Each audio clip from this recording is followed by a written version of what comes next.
বাংলাদেশের আইনে সবথেকে কম শাস্তির বিধানটা কি? বাংলাদেশ দণ্ডবিধিতে সবথেকে কম শাস্তি হচ্ছে 24 ঘন্টার কারাদণ্ড আর মাত্র 10 টাকা জরিমানা। তো দেখি 24 ঘন্টা কারাদণ্ড হয় কোন বিষয়ে?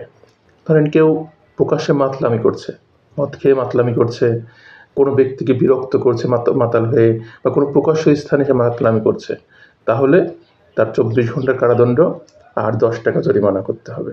এটা হচ্ছে দণ্ডবিধির 510 ধারার বিধান। 510 ধারার বিধান মতে কেউ প্রকাশ্য স্থানে মাতলামি করলে, কাউকে বিরক্তির উদ্রেক করলে, এমন স্থানে সে প্রবেশ করে বিরক্ত করছে যেখানে অনধিকার প্রবেশ করেছে, এরকম বিষয়, বা প্রকাশ্যে কোনো স্থানে মাতলামি করছে, তাহলে তার শাস্তি হবে দণ্ডবিধির 510 ধারা মোতাবেক মাত্র 24 ঘন্টা কারাদণ্ড এবং মাত্র 10 টাকা জরিমানা। এটাই হচ্ছে বাংলাদেশের আইনে সবথেকে কম সময়ের কারাদণ্ড এবং কম টাকা জরিমানা। ধন্যবাদ। দ্য ল স্টুডিওর সাথে থাকবেন। আসসালামু আলাইকুম।